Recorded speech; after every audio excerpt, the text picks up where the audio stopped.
I'm gonna enjoy my cup of tea, then I'm gonna get ready, then we'll talk yarn.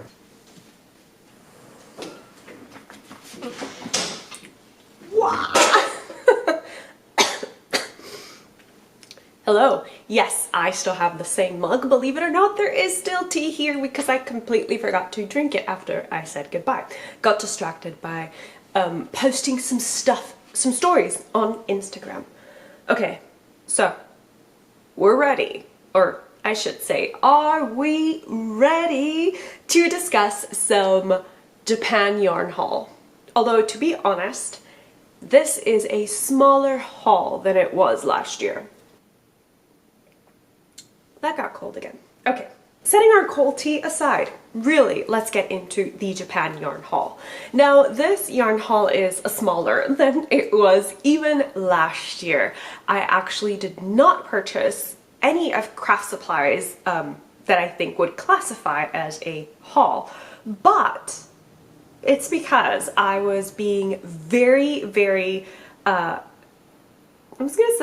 curator-like. I was being very conscious of what we talked about at the beginning of the year, which was that I really want to use fibers that I find comfortable, not just fibers that are popular. So I want to use fibers that I find comfortable near my skin, that I want to cozy up to, things like that. If you've been here for previous Japan videos, then I do want to mention that in this video we're going to be venturing into some known to you, maybe, yarn stores and also discovering some new finds that I am very excited about.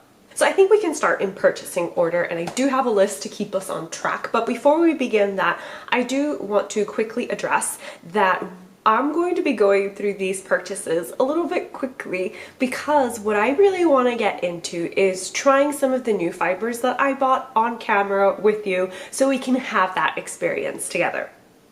Alright, now let me slurp a little bit more of my cold tea and begin with our first Yarny visit.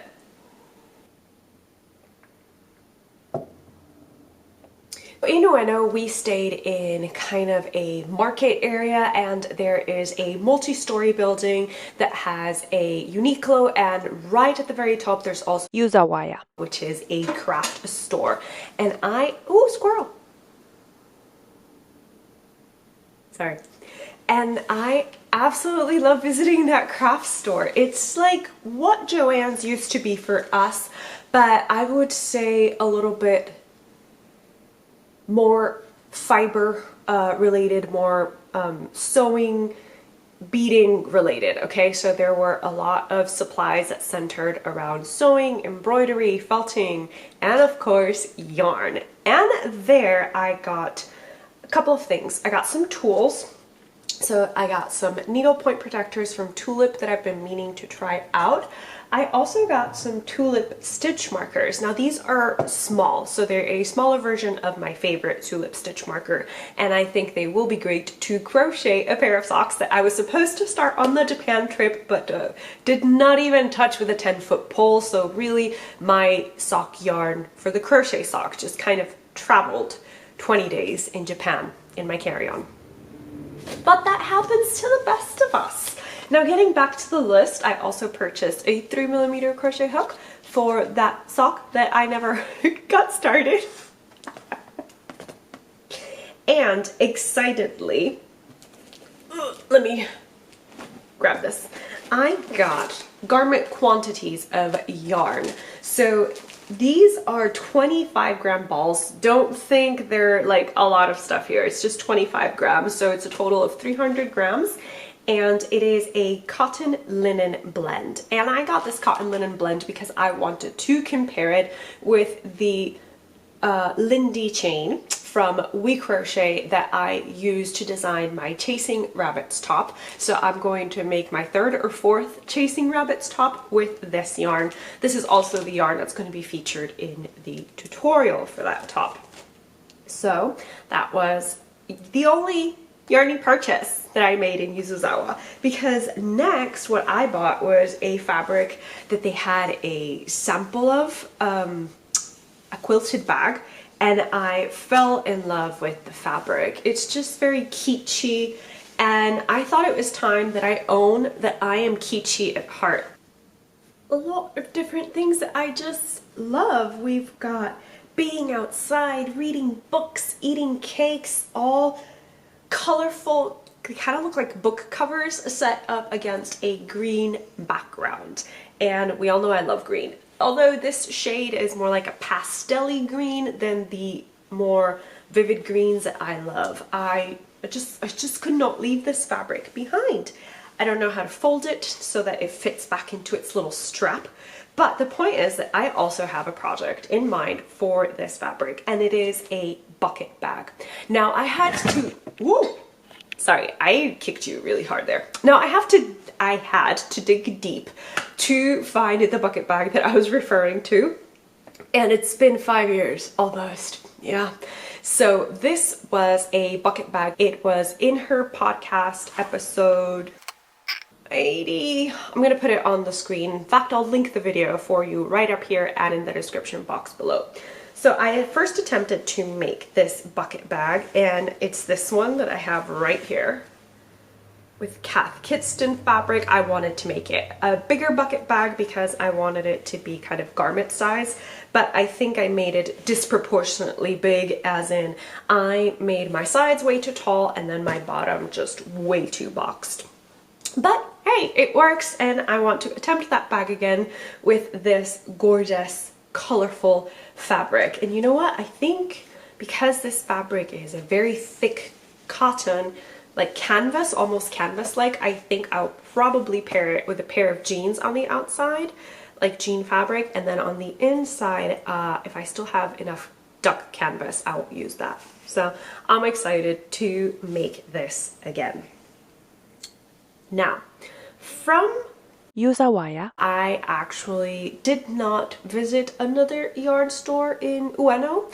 I ventured then to Asakusabachi to visit Itoricot. Itoricot is a new yarn store that I had never visited before, and I'm so happy that I did. So their philosophy is using fashion industry waste to create yarns. So they do have some standard yarns that I think use some fabric industry waste and a combination of other fibers, but the ones that I purchased are very interesting because they're blended in store. So one of them, anyway, is blended in store. You can see how it's literally a combination of about 7 different fibers held together to create this colorway, and it is a mixture of, oh, it actually doesn't say here, but they call it their original sock yarn wool mix, and I believe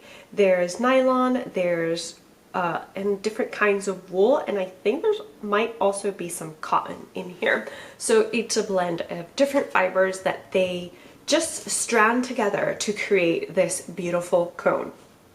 In addition to that, which is going to be a sock for my husband, I got some mohair-like fiber that is not Suri alpaca and it's not mohair. It's neither one of those.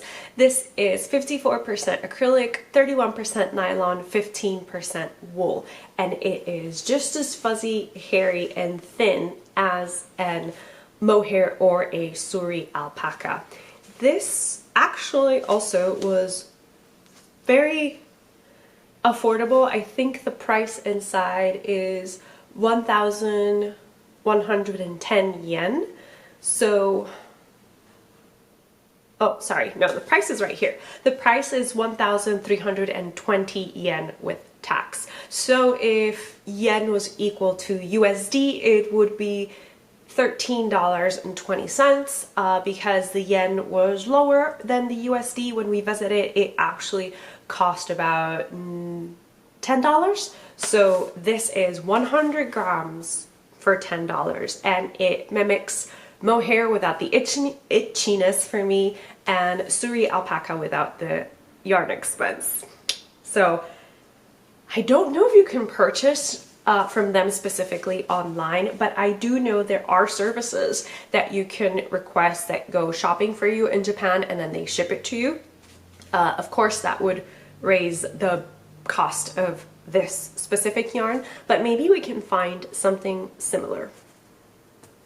And the final thing that I bought at Itoricot was Lurex. So this is just literally plain sparkly yarn because I've always wanted to crochet up another teapot cozy using just a plain colored yarn with Lurex in it, just to give it a little pizzazz. And you know what, maybe you remember we were talking about doing a strawberry teapot cozy. I'm tempted to use that to make the base so it can be like extra kitschy and shiny. Alright, so that is it for the Itoricot purchases. Our next stop was in Shinjuku. It is the Okadaya. It is another craft store. Like, there are a lot of floors. I only ever visit the yarn floor, and it's other needle craft floor. Let's call it the needle craft floor because there's yarn for crochet and knitting, but there's also embroidery floss, cross stitching, and sashiko threads. So multi-purposed needle crafting floor. And there I actually did not purchase any yarn or any crochet books or anything like that. No, I actually just purchased more sashiko kits. So sashiko is a needle craft from Japan that you can use to mend or you can use to make decorative things like look at that scene. And I have Mount Fuji at the back. So the kit brings the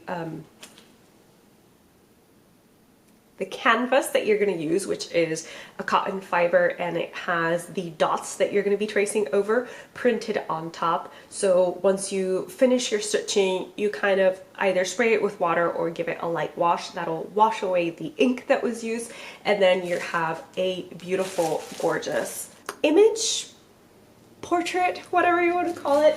And I do actually have some sashiko that I need to finish.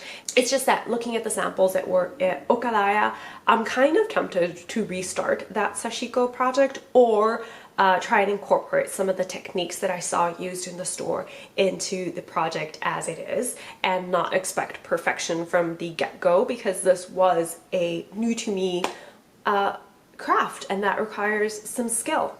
Nothing wrong with that. Now, the very fitting that our final stop, like, for Yarny purchases is Teoriya. And Teoriya is a new yarn store that I hadn't gone to in Osaka.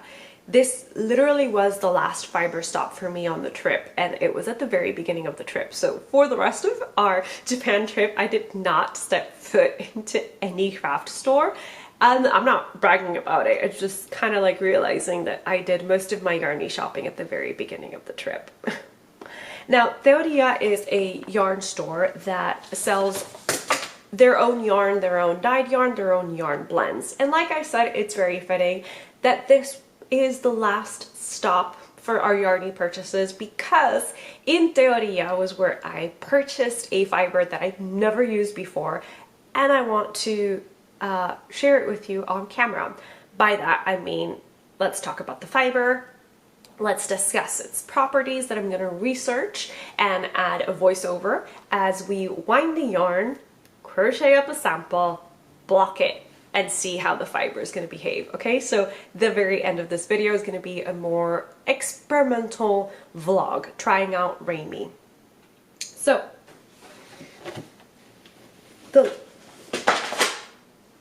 everything's falling today.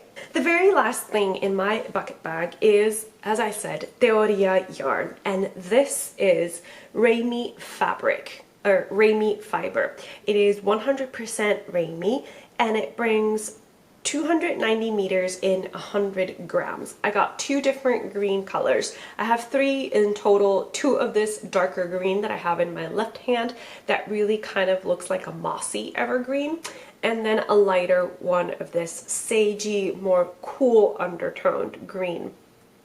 Am I going to use them together? I don't know, but we are just going to wind one of them up to use up as our swatch. So because these yarns are kind of like made in store, wound in store and everything, they all have different amounts of grammage and yardage. This green one is actually only 93 grams, but it is still supposed to be 100 meters. 290 meters in 100 grams. So we're going to subtract some of that meterage because, as I said, this one's only 93 grams.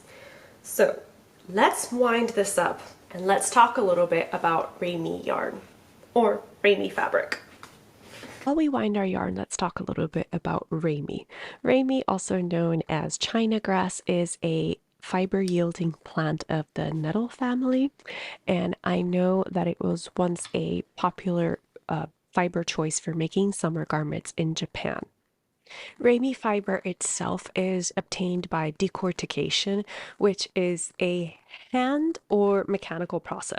It means we're separating pieces of the plant. So the bark and adhering fibers are separated from the stalk.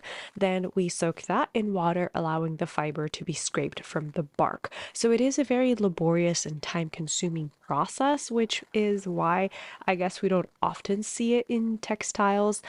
But the fabric it produces can be considered stronger than flax, cotton, or wool. It's very easy to wash and it increases in strength when it's wet. It does not shrink or lose its shape, and it does dry very quickly, as we will see later on in the video.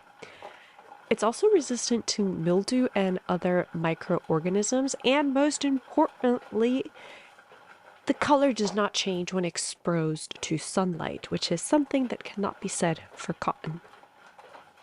Winding the yarn feels somewhere between winding silk, which can move a little bit in the ball winder until you actually get like a flow going, or linen, which winds into a cake, but as soon as you kind of like take that cake out, it starts unwinding a little bit.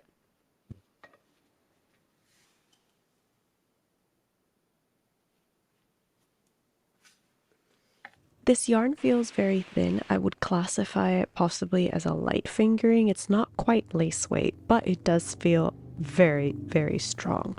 So I think to start with, I'm going to use that new 3mm crochet hook that I bought from Japan. I know it says 5-0, but it is a Clover Amour 3mm crochet hook. And if you're ever curious about the price ranges of these hooks in different countries, this Clover Amour crochet hook cost 825 yen with tax, which if yen and dollars were equal would be 825 USD. But again, it was more about 675. I also have a 2.5mm hook and a 2.2mm crochet hook to test out, depending what vibes I get from this 3mm hook.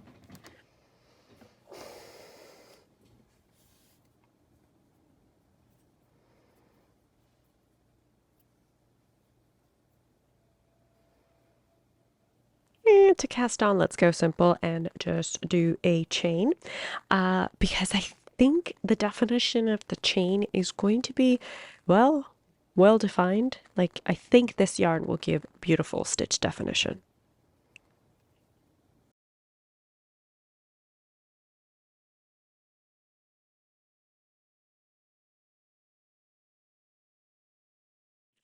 Oh, my loves, am I loving this texture? Just look at it. It's scrumptious. Okay, for stitch, I'm just gonna do something basic, but also a little bit open. So how about a double crochet stitch?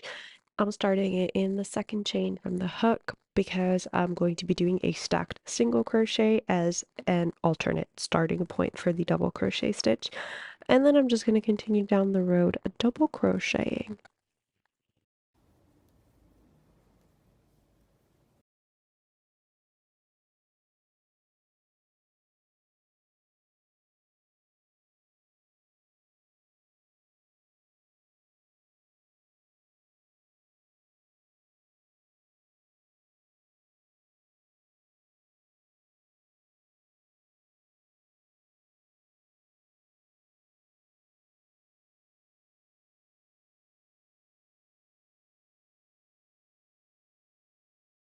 This is, to me, is really working up like linen in the sense that these fibers are not going to stick together, and I think they're going to have a very beautiful drape.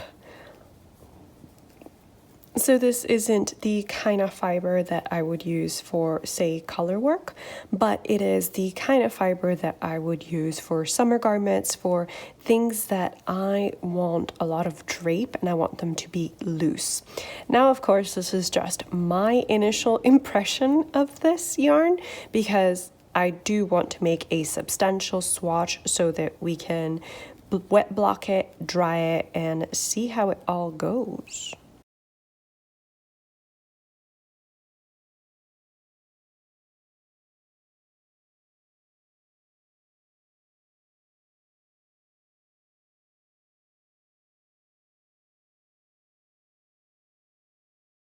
Oh, currently I think this is going to be a 5-inch wide.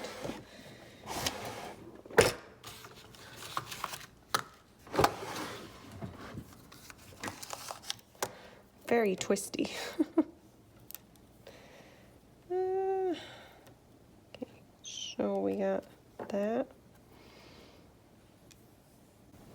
There is a lot of spring to this yarn though. So this is about 5.5, let's say 5 inches wide. There is a lot of like springiness to this yarn. Feels a little bit like a wee wee. Okay, I'm gonna keep making this swatch until it's 5 by 5, and then I will meet you back here to block our swatch and find out how our fiber is going to behave. Because swatching is going to take a while, let's get a little bit of refreshment and, of course, some entertainment in the form of a YouTube video. I have a lot of YouTube videos to catch up on.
Fit check. And by that, I mean we're going to measure our swatch. Okay, so we're a little bit shy of those 5 inches in the number of rows, so I'm gonna keep crocheting, but I really like how the fabric, or I should say the yarn, is working up. However, I will say with the double crochet stitch, there is a lot of curling involved. Like I usually see this amount of curling when we're doing a single crochet, and also if you can see, the texture is like very crinkly, like it stays in the form that you put it. Okay, I'm gonna continue crocheting, probably add on 1 or more or 2 more rows of double crochet, and then we're ready to put a stitch marker. And here, look at me, I'm also using my new stitch markers. These are very protected for stitch markers. Also, this might be something really ridiculous to complain about, but I don't appreciate that the tin is so big for these miniature stitch markers. I also feel like they are not gonna be strong enough. Like the normal size tulip um locking stitch markers are strong. These don't feel strong. So let's be extra careful as we block them. The swatch, not the pin.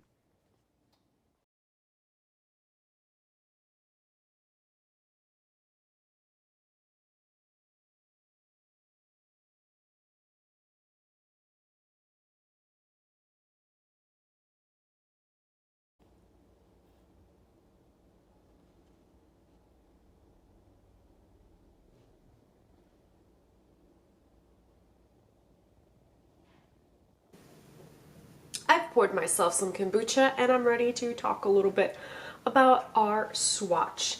Now, it is not dried. I have not pinned it. I did wet block it. But I just want you to see that there is no major difference. Like the fabric lays flatter, it's not scrunching up, but it still rolls like it has a mind of its own. I'm gonna switch the camera and show you like from an aerial perspective what I'm talking about.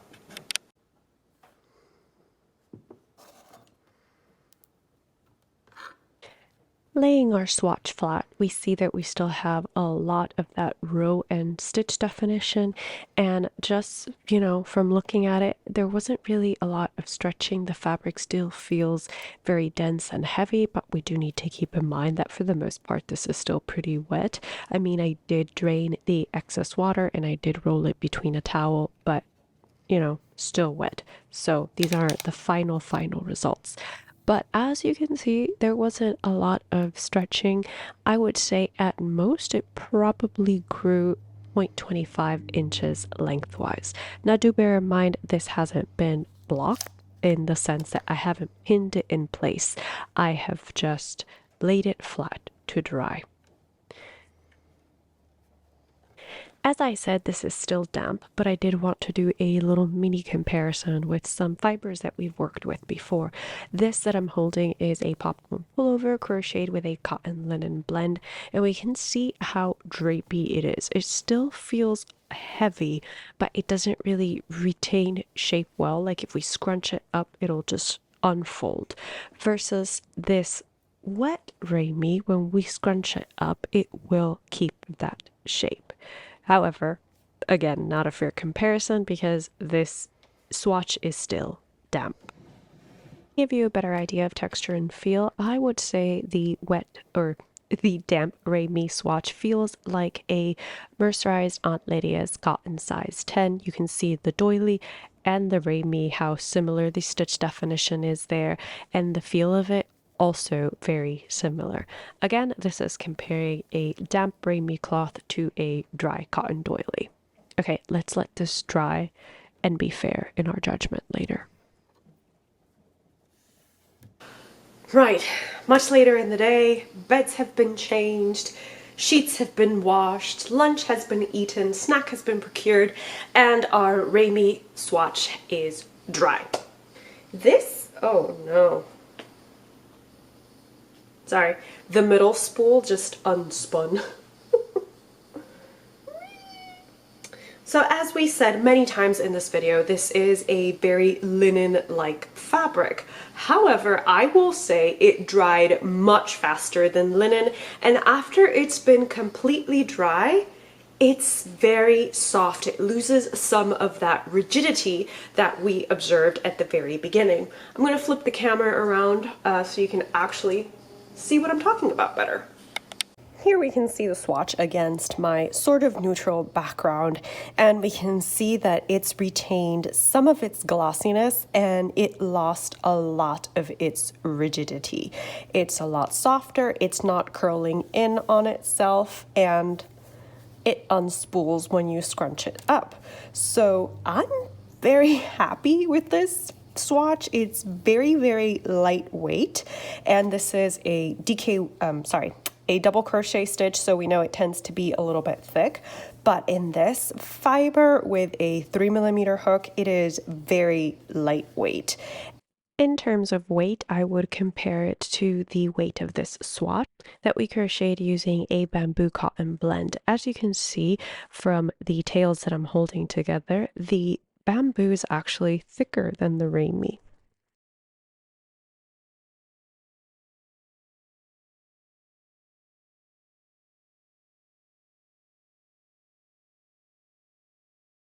And I know that it looks very thin, so maybe we're going to be tempted to use a smaller hook size, but I would experiment with that to see, because honestly, this 3mm swatch, I'm very happy with it. I would proceed to make a garment with this and have no regrets. Like I said, this swatch dried much faster than my linen swatches, although that could be because I was using a cotton linen blend, but still, a lot faster drying time. Now that we know a little bit better how our Ramie yarn or Ramie fabric is going to behave, I'm confident to say that I would make a garment with this. It behaves similar to linen, but it is a little just sturdier, and I feel like it has more shine than linen. Also, if you're wondering about the care of this yarn, you would care for this fabric similar to a linen fabric, so don't put it in the dryer. I want to know if you guys have ever worked with Ramie, because it was a very new to me fiber. I knew that from a brief kind of like fashion video that this was a fiber that was used in Japan for the summer months, but I didn't know much else. I had never come across it, so I am very happy to have come across another summer friendly fiber that not only works up beautifully as evidenced by the swatch that we made, but that is also going to be super breathable for the summer months. It's slinky. I think it's just gonna make a beautiful garment. And yeah, now I gotta think, what garment are we gonna make with this? Do you have a pattern in mind that you maybe want to share with me in the comments section below? I am open to any and all ideas regarding garments for this yarn. Oh, please do bear in mind that I only have 293 grams of this yarn, so a little bit less than 300 grams. Whatever we make of it with it is going to have to be like a slinky summer garment, possibly a tank top or something with very little sleeves. And that concludes our little yarny adventures in Japan, as well as our Ramie fabric experiment. As I mentioned previously, I'm super happy with this swatch, and I can't wait to get started. So please drop your pattern suggestions in the comments below. I hope that you enjoyed our little travel through fiber Japan, and that if you are ever as fortunate as I am to make it over there, that you have a list of yarn stores that you could possibly visit. I know there are many other stores that I didn't get to just in Tokyo itself. I know there was Puppy Yarn. Yes, that is a yarn store. It's also Yarn Brand in Japan. And I think I'm missing another one in Tokyo. In Osaka, there are several others that I've mentioned in previous videos. They were just in a different part of Osaka than where I was staying. And I know there was a yarn store in Sendai as well. I just didn't actually get to go. Thank you so much for spending a little bit of crafty time with me today. I hope that you found this video cozy but also enjoyable, and that you yourself got some yarning or coloring or reading done. Again, I'm sending you a big hug, and if there's any other fibers you would like me to try and do a little bit of swatching with you and walk you through what I think of them, then also do let me know. I love acquiring yarn and then sharing what I learn about it with you, so yeah. I will see you in the next video. If you like crochet content, vlog type content, then please do consider subscribing, and I'm very happy to be spending my time with you. Bye!